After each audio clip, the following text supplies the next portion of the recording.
Track. నిన్న AP assembly సమావేశాలు జరిగిన తీరుతెన్నులపై అసెంబ్లీలో అధికార విపక్షాల మధ్య ఆరోపణలు ప్రత్యారోపణలకు సంబంధించి మనం విశ్లేషిద్దాం. ప్రస్తుతం రాజకీయ విశ్లేషకులు బండారు శ్రీనివాసరావు గారు, అదేవిధంగా టీడీపీ నాయకులు లంకా దినకర్ గారు భారత్ టుడే స్టూడియోలో ఉన్నారు. వైసీపీ నాయకులు కూడా చర్చలో జాయిన్ అవుతారు.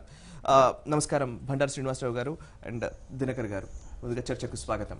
శ్రీనివాసరావు గారు, నిన్న అసెంబ్లీ సమావేశాలు, ఇప్పుడు చాలా సందర్భాల్లో ఈ అసెంబ్లీ సమావేశాలకు సంబంధించి చాలా డిస్కషన్స్ లో మీరు పార్టిసిపేట్ చేశారు, చాలా రిపోర్ట్స్ మీరు ఇంతకు ముందు నుంచి కూడా అందించి వచ్చారు.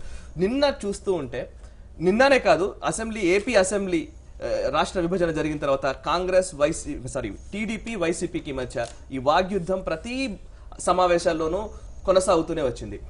నిన్న ముఖ్యంగా అమరావతి భూముల వ్యవహారానికి సంబంధించి అధికార పక్షం అవినీతికి పాల్పడిందని మంత్రులు స్వయంగా బినామీ పేర్లతోటి భూములు కొనుగోలు చేశారనే ఆరోపణ ముఖ్యంగా చేసింది వైసీపీ. నిన్న జరిగిన తీరుతెన్నులకు సంబంధించి మీ విశ్లేషణ ఏంటి? మీరు అన్నట్టుగా 1975 నుంచి నేను అసెంబ్లీ సమావేశాలు కవర్ చేస్తూ వచ్చాను, 2005 వరకు కూడా. అయితే ఒకటి, నిన్న జరిగింది ఒక పెద్ద విడ్డూరమైన కాదు, ఎందుకంటే అంతకుముందు గతంలో కూడా ఇలాంటి చాలా చూసాం. ప్రత్యేకించి తెలంగాణ ఉద్యమ సమయంలో జరిగిన అసెంబ్లీ సమావేశాల్లో కూడా చాలా రాద్ధాంతాలు, గందరగోళాలు జరిగిన సందర్భాలు అనేకం ఉన్నాయి. అయితే నిన్న జరిగిన దాంట్లో ఏంటంటే, ఒక అందరం ఇప్పుడు అక్కడ ఒక ఇష్యూ తీస్తున్నారండి. ఆంధ్రప్రదేశ్ రాజధాని నిర్మాణం ఒకటి, నిర్మాణానికి కావాల్సిన భూములు ఒకటి, రెండు ముడిపడిపోయినాయి. సరే, ఆ రెండిటికి వైఎస్ఆర్సీపీకి, కేవలం తెలుగుదేశం పార్టీకి రెండిటికే కాదు సంబంధం, మొత్తం యావదాంధ్రప్రదేశ్ ప్రజల్లో కూడా వీటికి ఏం జరుగుతుంది, ఏమైనా లాజికల్ కంక్లూజన్ ఏమైనా వస్తుందా ఈ చర్చల్లో అని చెప్పి ఆశగా ఎదురు చూసిన మాట మాత్రం వాస్తవం. నిజంగా జరిగితే ఇది ఏదంటే Indo Pakistan cricket match finals చూస్తున్నట్టుగా అనిపించింది. ఫైనల్స్లో ఏం జరుగుతుందండి, ఆశావహంగా ఉంటుంది. ఎక్కడో ఇక చివరిలో వాళ్ళు వీళ్ళు సమంగా ఆడితే తప్పితే మామూలుగా ఏదో రిజల్ట్ వచ్చే అవకాశం, అట్లీస్ట్ అందులో రిజల్ట్ అని వస్తుంది. ఆ రిజల్ట్ వస్తుందేమని మనలాంటి వాడని కూడా, అంటే మనకు సమస్యతో సంబంధం లేని వాడని కూడా ఎదురు చూసామండి. ఇది ఒక దశ, అది కనపడింది మనకి. ఒక పర్టికులర్ టైంలో చంద్రబాబు నాయుడు గారు ఒక మాట అన్నారు, దీన్ని డిసైడ్ చేసిన తర్వాతనే మనం ముందుకెళ్దాం, ఈ చర్చని ముందుకు తీసుకెళ్దామంటే కమ్ వాట్మే ఇవాళ ఇది తేలిపోవాలి అని ఒక ఉద్దేశం కనబడింది అక్కడ. నిజంగా అందరం కూడా అనుకున్నాం ఖచ్చితంగా ఏదో ఒకటి వచ్చేస్తుంది అన్నారు. ఆయన దానికి ఏం చెప్పారు, నేను ఒకటే మాట చెప్తూ వచ్చారు, మీరు ఏదన్నా రుజువులు ఉంటే చూపెట్టండి, ఇక్కడే తేల్చేద్దాం. నేను మా మంత్రుల్ని సస్పెండ్ చేయడానికి కూడా, సస్పెండ్ కాదు, రిమూవల్ ఫ్రమ్ ది మినిస్ట్రీ, ఇక్కడే నేను ఆ డెసిషన్ తీసుకుంటాను అని ఒక గంభీరమైనటువంటి ప్రకటన. ఇది మామూలు ప్రకటన కాదు, చాలా సీరియస్. ఏ లెవెల్కి పోతే కానీ మనిషి ముఖ్యమంత్రి నోట్లోంచి ఆ మాట రాని మాట కూడా వాస్తవం. కానీ ఏం జరిగింది, దీనికి వాళ్ళు ప్రతిస్పందించడంలో సిబిఐ ఎంక్వైరీ అడిగారు, రుజువులు అడగలేదు. రుజువులు అడగకుండా సిబిఐ ఎంక్వైరీ అడిగితే ఆయన నిర్ద్వందంగా దాన్ని తిరస్కరించారు. అక్కడ మళ్ళీ ప్రతిష్టంభన ఏర్పడింది. వీళ్ళు అడిగింది వేరు, వాళ్ళు ఇచ్చింది వేరు, లేదా వాళ్ళు అడిగింది వేరు, వీళ్ళు ఒప్పుకున్నది వేరు అన్నట్టు అయింది. చివరికి మన అందరం ఏదైతే ఎదురు చూస్తున్నామో ఒక మంచి లాజికల్ కంక్లూజన్ వస్తుంది అని చెప్పి. ఇప్పుడు ఎలా ఉన్నాయంటే, అక్కడ తెలుగుదేశం పార్టీ స్టాండ్ ఒక రకంగా ఉంది, వైఎస్ఆర్సీపీ స్టాండ్ ఒక రకంగా ఉంది. దాన్ని ఎవరో మనం కాదంటానికి లేదు, ఎందుకంటే రెండు రాజకీయ ప్రత్యర్థి పార్టీలు. కాబట్టి ఖచ్చితంగా వాళ్ళు అలానే పోతారు, అలానే నిలబడతారు, మనం కాదంటానికి లేదు. కానీ ఏదో ఒకటి ఇప్పుడు సమస్యతో సంబంధం, రాజధాని నిర్మాణం కావాలని కోరుకునే వాళ్ళు ఉన్నారు జనంలో, యావదాంధ్రప్రదేశ్లో అనేక మంది ఉన్నారు. అలానే రాజధాని నిర్మాణంలో అవతవకలు ఏమైనా జరుగుతున్నాయేమని అనుమానం ఉన్నవాడు కూడా ఉన్నారు, దాంట్లో కూడా సందేహం లేదు. ఈ రెండింటికి ఒక తెలబడిపోతుంది నిన్న డిస్కషన్ తర్వాత అని చెప్పి అందరం అనుకుంటే, చివరికి మళ్ళీ ఎక్కడేసిన గొంగడి అక్కడే ఉన్నట్టుగా అయిపోయింది. రుజువులు చూపెట్టమని వాళ్ళు, సిబిఐ ఎంక్వైరీ అని వీళ్ళు, చివరికి అక్కడే అయిపోయింది. అన్నిటికంటే ఇక విషాదకరమైన ఏంటంటే, గతంలో కూడా చూసాం కానీ మళ్ళీ వ్యక్తిగత దూషణలు పర్వాలు వచ్చినాయి. సస్పెన్షన్ వరకు సస్పెన్షన్లు గతంలో కూడా చూసాం, మళ్ళీ వ్యక్తిగత దూషణలు. ఈ 2 ఎకరాలు 1,00,000 కోట్లు మళ్ళీ వచ్చేసరికి ఆ రెండు పదాలు కనుక ఆంధ్రప్రదేశ్ అసెంబ్లీ నుంచి కనుక మీరు నిషేధిస్తే, ఎవరి నోట్లోంచి 2 ఎకరాల మాట రాకూడదు, 1,00,000 కోట్ల మాట రాకూడదు అని పెట్టకపోతే మాత్రం ఆంధ్రప్రదేశ్ అసెంబ్లీ పరిస్థితి ఇలానే ఉంటుందండి. వీళ్ళు ఏదో ఒకటి అంటారు, 2 ఎకరాల ఆసామి 2,00,000 కోట్లు ఎటు సంపాదించారంటారు, 1,00,000 కోట్ల కుంభకోణం, జైలు అని వాళ్ళు అంటారు. అనగానే మొత్తం ఇష్యూ అంతా పక్కకి వెళ్ళిపోతుంది. ఎన్నాళ్ళైనా ఇంతేనండి. ఇప్పుడు 5 ఏళ్ల టైంలో 2 ఏళ్ళు అయిపోయినాయి. చివరి ఏడాది ఎన్నికల నామ సంవత్సరం అది, ఇక మిగిలింది 2 ఏళ్ళు. ఈ 2 ఏళ్లలో ఏం జరగాలండి, ఆ దేశం రాష్ట్రం ఏమైపోవాలి? ఇలానే వీళ్ళిద్దరూ జుట్టు పట్టుకొని చేస్తుంటే పొట్టు అయిపోతుంటే. రైట్, అధికార పార్టీ స్పందన తెలుసుకుందాం. ఆ లోపు వైసీపీ సీనియర్ నేత నాగార్జున గారు ఫోన్ లైన్ లో ప్రస్తుతం చర్చను వింటున్న పరిస్థితి. నాగార్జున గారు నమస్తే. నమస్కారం అండి. నాగార్జున గారు, బండారు శ్రీనివాసరావు గారి మాటల్ని మీరు విన్నారు. ముఖ్యంగా చంద్రబాబు గారు ఒక డైరెక్ట్ గా ఒక స్టేట్మెంట్ ఇచ్చారు. ఎవరైతే మీరు ఏదైతే ఆరోపణలు చేస్తున్నావో ఆరోపణలకు సంబంధించిన ఆధారాలు చూపించండి, ఇప్పటికిప్పుడు నేను మంత్రుల్ని సస్పెండ్ చేయడానికి రెడీగా ఉన్నాను, అది బర్తరఫ్ చేయడానికి రెడీగా ఉన్నాను అని చెప్పిన పరిస్థితి. ఎందుకని మీరు ఆధారాలు చూపించలేకపోయారు? సార్ ఒక విషయం సార్, ఆంధ్రప్రదేశ్ కొత్తగా ఏర్పడతా ఉందని అందరికి తెలుసు. దానిలో డాక్యుమెంటరీ ఎవిడెన్స్ తో చాలా మంది బినామీ పేర్లతో పొలాలు కొన్నారు అని తెలుస్తా ఉన్నాయి. దాని మీద మేము ఆరోపణ చేస్తా ఉన్నాం. ఆరోపణే కాదు, పత్రికలు డైరెక్ట్ గా పేపర్స్ కూడా చూశారు, ఆ డాక్యుమెంట్ కూడా లేకుండా చేశారు. రాష్ట్ర వ్యాప్తంగా ప్రజానీకం అంతా చూస్తా ఉన్నారు. ఖచ్చితంగా రాజధాని ఏ పరిస్థితిలో ఎక్కడ ఏర్పాటు చేయాల్సి వచ్చింది, ఎక్కడ ఏర్పాటు చేస్తారని ముందు అనుకున్నారు, తర్వాత ఎట్లా తీసుకొచ్చారో, ఏ విధంగా జరిగింది అనేది. చివరికి దళితుల భూములను కూడా జీవో నంబర్ 41 తీసుకొని వచ్చి ముందు మీ భూములు లాక్కుంటున్నామని చెప్పి వాళ్ళకి ఏమి కాంపన్సేషన్ ప్రకటించకుండా లాక్కొని తక్కువ కొనుక్కునే పరిస్థితి అందరికీ తెలుసు. దీని మీద అధికార పక్షాన్ని ఏమడుగుతా ఉన్నారు ప్రతిపక్షం? ఇక్కడ చాలా ఎరామలి ఉంది. ఖచ్చితంగా వీళ్ళు అక్కడ అవకతవకలు జరిగినాయి, ప్రజాధనం ప్రక్కకి వెళ్ళిపోతా ఉంది, చాలా మోసం జరుగుతా ఉంది. ఒక్క నిమిషం నాగార్జున గారు, మీరు అనుమానం వ్యక్తం చేస్తున్నారా? ఇది నిజమని మీరు చెప్తున్నారా? లేదా ఒక్క నిమిషం నాగార్జున గారు, మీరు అక్కడ అవినీతి జరిగింది లేదా బినామీ పేర్లతో భూములు కొనుగోలు చేశారు అధికార పార్టీ నేతలు అనేది మీకున్న అనుమానమా, లేక ఆధారాలతో సహా మీ దగ్గర ఉన్న నిజమా? డాక్యుమెంటరీ ఎవిడెన్స్ కూడా కనిపిస్తా అయితే మరి అది ఎందుకు చూపించలేదన్న క్వశ్చన్. ఇప్పుడు నారాయణ గారు సొంత బావమరిది పేరు మీద కొన్నారు, నారాయణ గారి ఫ్రెండ్ ఎవరో లేడీ కొన్నది, అలాగే మంత్రులు కొన్నారు. మాకు దమ్ముందే మేము కొన్నామని వాళ్ళే చెబుతా ఉన్నారు. ఎప్పుడు కొన్నారు, ఎలా కొన్నారు అనే దాని మీద చర్చ. ఇప్పుడు రాజధాని పలానా చోట ఏర్పడుతుందని వీళ్ళ ముందే తెలిసి ముందే కొనుక్కున్నటువంటి పరిస్థితి ఉంది. అక్కడ అవకతవకలు జరిగింది మేము చెబుతా ఉన్నాం. దానికేమో మీరు నిరూపించమంటే వీళ్ళు చెబుతున్నాం కదా. సిబిఐ ఎంక్వైరీ చేస్తే ఇప్పుడు ఆ రోజు రాజశేఖర రెడ్డి గారి మీద ఔటర్ రింగ్ రోడ్డు విషయంలో వీళ్ళు ఆరోపించారు, వెంటనే అసలు చేసుకోండి సిబిఐ ఎంక్వైరీ. ఓకే నాగార్జున గారు, అధికార పార్టీకి సంబంధించి దినకర్ గారు ఉన్నారు, ఆయన ఏం చెప్తారో చూద్దాం. దినకర్ గారు చెప్తారు. రెండో విషయం, ఈ రోజు బండారు శ్రీనివాస్ గారు కూడా ఒక విషయం ఉన్నారు పెద్దలు. ఇప్పుడు 2 ఎకరాలు ఇప్పుడు లక్షల ఆస్తి అన్నవారు 2 ఎకరాలు ఉన్న చంద్రబాబు గారికి నిజం కాదా? ఇప్పుడు లక్షల ఆస్తి సంపాదించేది కోర్టులో ఉంది, అది తేలినని తెలుస్తుంది. ఆ దాని విషయం చర్చ మాట్లాడితే పెద్దారికి 1,00,000 కోట్లు అంటారు. ఇప్పుడు వాళ్ళు కోర్టులో ఉన్న విషయాల గురించి మాట్లాడుతున్నారు తెలుగుదేశం వాళ్ళు. నిజంగా 2 ఎకరాలతో స్టార్ట్ అయింది చంద్రబాబు గారి జీవితాన్ని మేము అడుగుతా ఉన్నాం. ఇప్పుడు వాళ్ళు మాట్లాడేది ప్రజలను ప్రకటన పట్టిస్తా ఉన్నారు అని చెప్పడానికి అదే అవసరం. రైట్, దినకర్ గారు, ప్రజల్ని పక్కదో పట్టిస్తున్నారు అనేది మేజర్ గా మాట్లాడుతున్నమాట. అండ్ ఇంకోటి, చంద్రబాబు గారు అసెంబ్లీ సాక్షిగా మీరు ఇప్పుడు ఆధారాలు చూపించండి, నేను ఇప్పుడే సస్పెండ్ చేస్తాను లేదా ఇప్పుడే బర్తరఫ్ చేస్తాను అనే కంటే, లేదు నేను ఎంక్వైరీ చేస్తున్నానని చెప్పొచ్చు కదా. అదే విషయం సేమ్ మీకు ఎటువంటి ఆరోపణల్లో నిజం లేదు అని మీరు అనుకుంటే కనుక, పిచ్చోడి చేతిలో రాయి ఎటు పడితే అటు పడుతుంది. ఆ పిచ్చోడి గురించి అత్యున్నత స్థానాల్ని సమయాన్ని వృధా చేయటం కూడా అనవసరం. సాక్షి పేపరు దాని పుట్టుక ఎటువంటిదండి, ఎక్కడి నుంచి వచ్చింది? Quid pro quo, ED attachment. ఆ పేపరు దాని బతుకది వినమయ్యా. 2 నిమిషాలు మాట్లాడావు, ఈ మాట మొదలవుతుంటే వినే తట్టుకోలేని అసహనం ఎందుకయ్యా? వినో ఏం మాట్లాడతావు, విను. అతను మాట్లాడేటప్పుడు నేను మధ్యలో తగలలేదు. ఓపిక ఉండాలి. అదే అసెంబ్లీలో కూడా వీళ్ళ యొక్క వ్యవహార శైలి. 2 ఎకరాల భూమి ఉండేటటువంటి వ్యక్తి అత్యున్నత స్థానానికి వెళ్ళకూడదా? ఎన్టీ రామారావు గారు అల్లుడండి. లేదు వస్తున్నా, అన్నిటికీ సమానం చెప్పాలి. అన్నిటికీ చెప్తా, మీరు కూడా ఓపిక వినండి. రకరకాల అంశాలు లేపారు. ఒక మైను ఓనర్ దగ్గర కూలి పనికి వెళ్ళిన వాళ్ళు ఆ మైను ఓనర్ని ఏం చేసి హస్తగతం చేసుకుని ఎక్కడి దాకా వచ్చారో చరిత్ర అందరికీ తెలుసు. ఆ జిల్లాకి వెళ్తే ఎవడైనా చెబుతాడు. ఇవాళ ఈడీ అటాచ్మెంట్లో ఉండే 13 కేసులు పైగా మోస్తున్నటువంటి ఒక పార్టీకి సంబంధించిన వాళ్ళు అసలు రాజధాని గురించి ప్రకటన ఎప్పుడు వచ్చిందండి? దాని మీద అంత గోప్యత ఎక్కడుంది? తెలుగుదేశం పార్టీ అధికారంలోకి రాగానే చాలా స్పష్టంగా చెప్పారు, విజయవాడ గుంటూరు మధ్యలో రాజధాని వస్తుందని.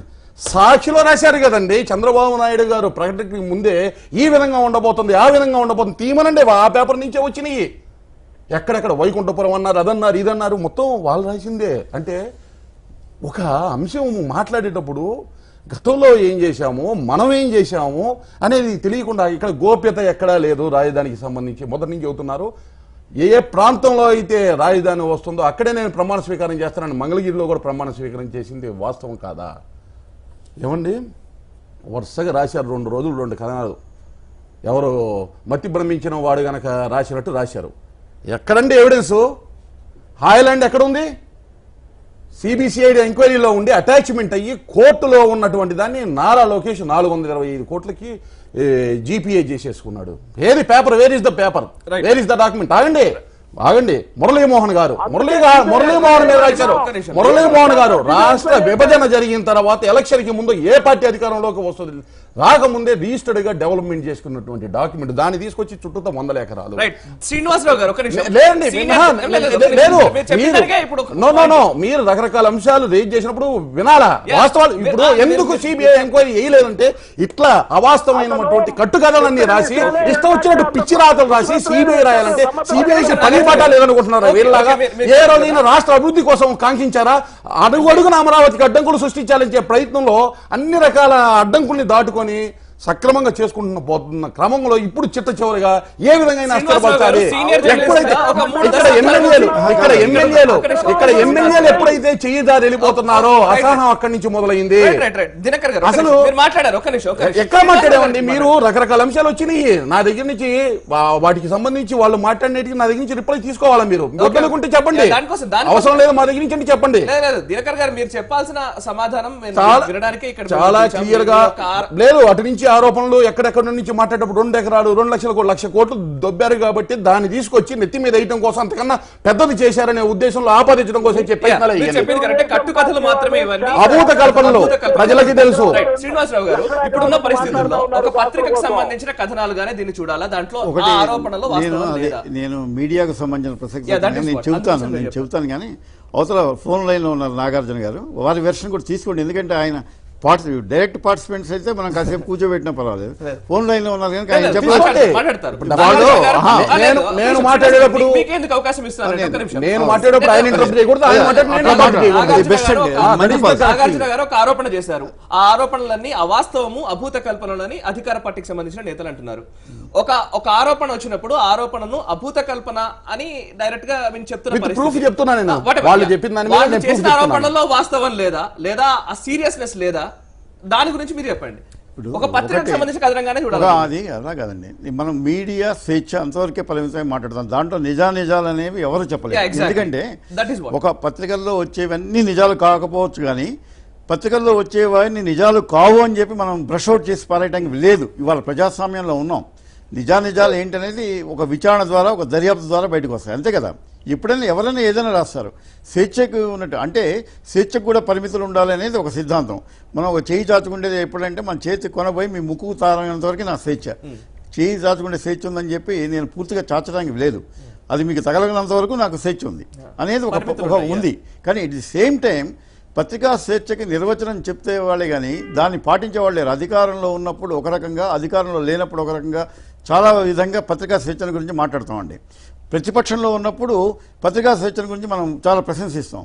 ప్రభుత్వంలో పోగానే పోతాయి. ఎందుకంటే వాడు జెఫర్సన్ అని చెప్పి అమెరికా అధ్యక్షుడు వాడు ఉన్నాడు. అతను ఒక మాట అన్నాడు అనమాట. ఏమన్నాడంటే పత్రికలు లేని ప్రభుత్వం కావాలా, ప్రభుత్వం లేని పత్రికలు కావాలంటే ప్రభుత్వం లేని పత్రికలనే నేను అభిలషిస్తాను అని చెప్పి ఒక స్టేట్మెంట్ ఇచ్చి అమెరికా అధ్యక్షుడు కాగానే అన్నాడు, పిచ్చి రాతలు రాస్తారు ఈ పత్రికల వాళ్ళు, వీళ్ళని నమ్మడానికి లేదన్నాడు. అంటే ఏంటంటే ఇప్పుడు నేను ఇవాళ ఈ ఇష్యూలోకి పోదలుచుకోలేదు. ఎందుకంటే ఇది బిట్వీన్ ఒక 2 పార్టీల మధ్య జరుగుతున్నటువంటి సంఘర్షణ. అది యాక్చువల్గా చెప్పాలంటే 2 వ్యక్తుల మధ్య సంఘర్షణ కూడా చెప్పినా కూడా తప్పు లేదు. కానీ దాంట్లోకి మనం అన్ని తీసుకొస్తున్నారు. ఈ పత్రికా స్వేచ్ఛ, మీడియా స్వేచ్ఛ కూడా వచ్చింది కనుక చెప్పాల్సిన మాటలు చెప్పాలి. ఇప్పుడు నాకు చంద్రబాబు నాయుడు గారు గతంలో మీరు చెప్పినట్టుగా నేను 1975 నుంచి ఉన్నా కనుక కొంత తెలుసు. ఆయన పత్రికలకు ఎంత ప్రాధాన్యత ఇచ్చేవాళ్ళు, ఎంత గౌరవం ఇచ్చేవాడు, ఎంతమంది ఇచ్చేవాడు. ఆయనకి మీడియా సేవ చీఫ్ మినిస్టర్ అని పేరు కూడా ఉండేది. ఎక్కడన్నా 23 జిల్లాల్లో ఎక్కడన్నా ఒక చిన్న చిన్న పత్రికలో ఏదైనా వార్త వచ్చినా కూడా ప్రభుత్వ వ్యతిరేక వార్త హైదరాబాద్ తెప్పించుకొని దాన్ని వెంటనే సరిదిద్దడానికి అధికారులకు ఆదేశాలు ఇచ్చినట్టు కూడా మళ్ళీ మన్నాడు పత్రికలో వచ్చేది. అంత సీరియస్గా తీసుకుంటే పత్రికలను తీసుకునే మనిషి ఇవాళ పత్రికల పట్ల వాళ్ళు కానీ వాళ్ళ పార్టీ వాళ్ళు కానీ అదొక్కటే బాధేస్తుంది. ఒక పత్రిక రాసినంత మాత్రాన మీరు భుజాలు దండుకోవాల్సిన పని లేదు.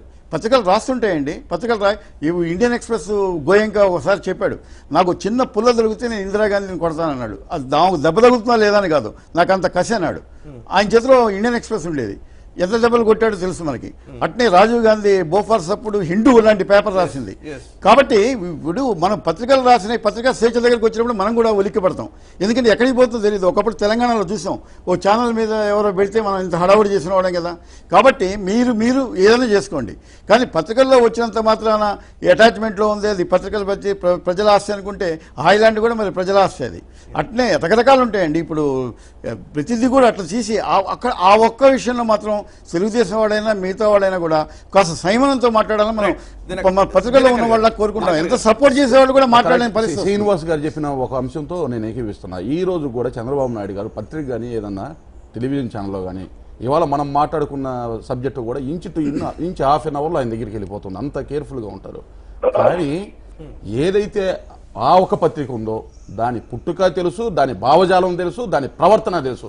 మేమేం ప్రత్యేకంగా చెప్పక్కర్లేదు. పత్రికా స్వేచ్ఛకి మేము ఫోర్త్ ఎస్టేట్ ఏదైతే ఉందో 4 పిల్లలు రాజ్యాంగాన్ని కాపాడటానికి ఉపయోగపడేటటువంటి అత్యంత ముఖ్యమైన పిల్లలు ఉందో దాని మీద మాకున్నటువంటి అపార గౌరవాన్ని ఎవరు కూడా తీసివేయలేరు. దాన్ని శ్రీనివాసరావు గారు కూడా చెప్పారు. కానీ అందులో కూడా ఒక రాజకీయ శక్తిలాగా దూరినటువంటి వారిని అరికట్టాల్సినటువంటి అవసరం ఉంది.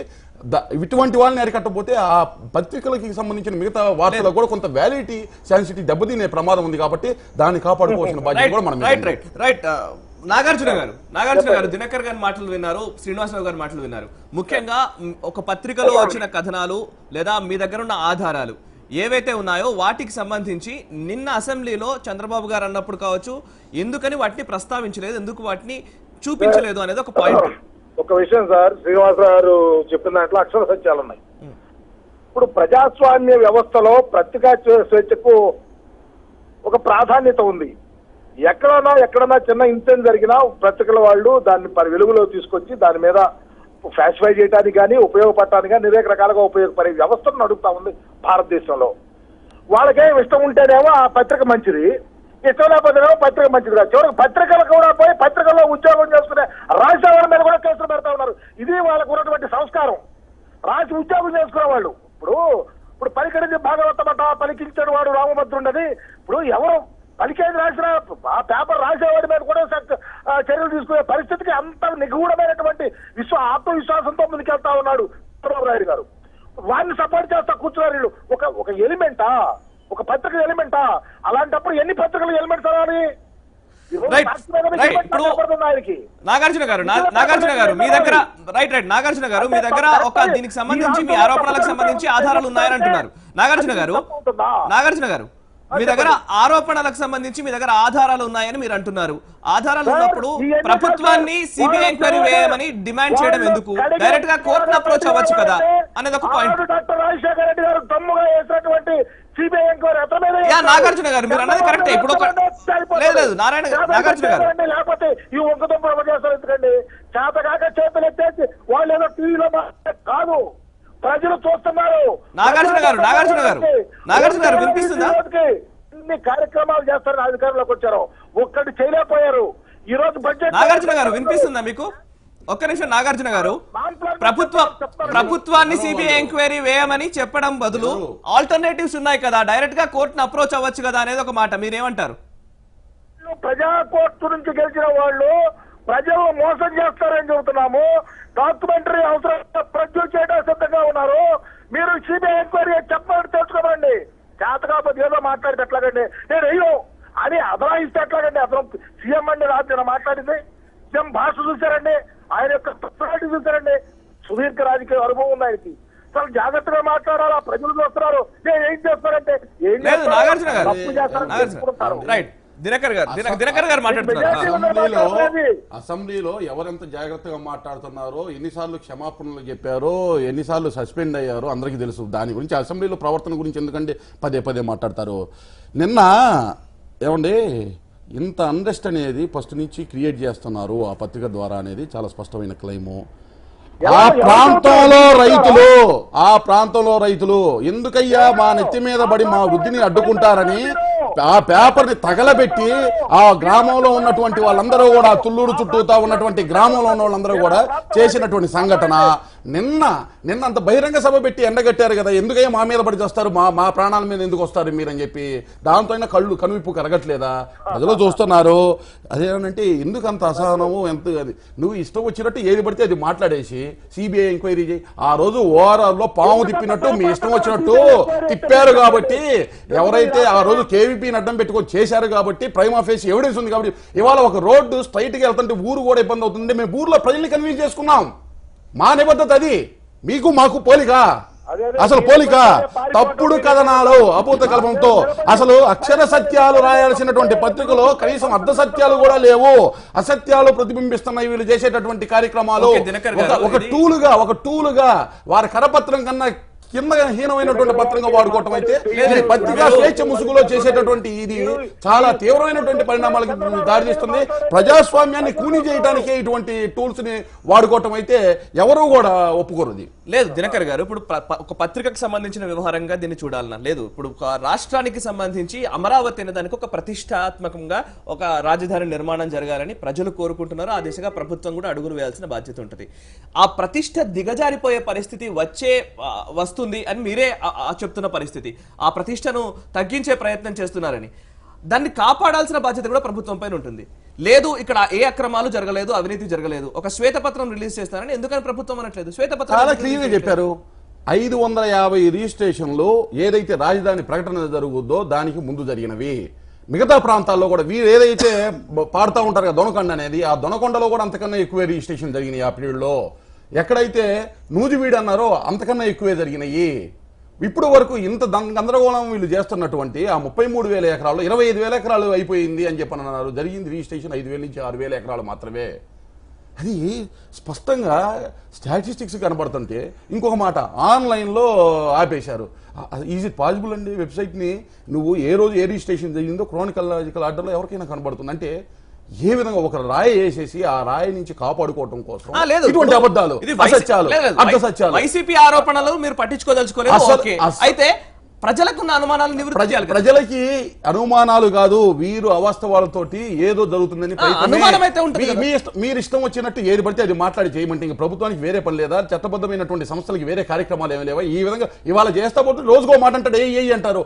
ఒకటే ఆయనకు ఉన్నటువంటి తాపత్రయం. నా మీద 13 కేసులు సిబిఐలో ఉంది, కనీసం ఒకటైనా వేపిస్తే వాళ్ళకి ఉంది, మాకు ఉంది. ఒక సారూప్యత కొంత చూస్తున్నాం. 1,00,000 కోట్లు దాకా వాళ్ళకు వచ్చిందని అంటే 2 లక్షలు చేసిందని చెప్పడం. అసలు రాష్ట్ర బడ్జెట్ ఎంత అండి? 2 లక్షల కోట్లు అవినీతి గురించి మాట్లాడుతూ ఉన్నారు మీరు. అసలు లాస్ట్ బడ్జెట్ ఎంత? ఎన్ని బడ్జెట్లు అయినాయి ఏంటి? మినిమం కామన్ సెన్స్ ఉండాలి ఒక ఎలిగేషన్ చేసేటప్పుడు. 2 అసెంబ్లీ చర్చల్లో క్లిప్పింగ్ లో చూసాము, ఇవాళ చూసాము. పదే స్పీకర్కి క్షమాపణలు చెప్పిన వాళ్ళు ఎవరో చూసాము. ఏ విధంగా అడ్డంకులు సృష్టించి ఆయన చూస్తాం. జగన్మోహన్ రెడ్డి గారు ముందు మాట్లాడతారు. ఎప్పుడైతే మెయిన్ శాసనసభాపక్ష నాయకుడిగా ఉన్నటువంటి చంద్రబాబు నాయుడు గారు ఆయన రిప్లై ఇస్తున్నప్పుడు వాకౌట్ చేసి వెళ్ళిపోతారు. అంటే ఏ విధంగా వ్యవహార శైలి ఉంటుందనేది గమనించండి. అంటే వాళ్ళ వ్యవహార శైలి వినే ఓపిక లేదు, సహనం లేదు. మిగతా వాళ్ళతో పాపం వాళ్ళ పార్టీలో కూడా మాట్లాడగలిగే శక్తి ఉన్న వాళ్ళని మాట్లాడనేయకుండా వాళ్ళని కూడా అణిచివేస్తున్నారనేటువంటి బాధ సమయం లేదు కాబట్టి ఒక్క వాక్యం నేను చెబుతాను. 2వ వాక్యం కూడా రాదు. సభ సజావుగా నడిపించడం అనేది ప్రభుత్వ పక్ష బాధ్యత. సభ సజావుగా నడిస్తే అది ప్రతిపక్షానికి ప్రయోజనం. Okay right, thank you very much గారు. సురేష్ గారు, దినకర్ గారు చర్చలో జాయిన్ అయినందుకు థ్యాంక్ యూ వెరీ మచ్. అది మీ మాటలతో నేను కంక్లూడ్ చేస్తాను సార్. సభను సజావుగా నడిపించడం అనేది ప్రభుత్వం బాధ్యత. సజావుగా నడిపించడం అనేది నడిస్తే ప్రతిపక్షానికి ప్రయోజనం. ప్రతిపక్షానికి ప్రయోజనం. మొత్తానికి ఎవరి పార్టీల ప్రయోజనాలు కాదు, ప్రజలకు ప్రయోజనకరంగా అసెంబ్లీ సమావేశాలు జరగాలి. ఈ రోజు బడ్జెట్ సమావేశాలు బడ్జెట్ ప్రవేశపెట్టబోతున్నారు. ఇప్పటి నుంచైనా సభ సజావుగా సాగాలని మనము కోరుకుందాం. ఇది ఇవాల్టి న్యూస్ ట్రాక్. చూస్తూనే ఉండండి భారత్ టుడే, దేశం కోసం ధర్మం కోసం.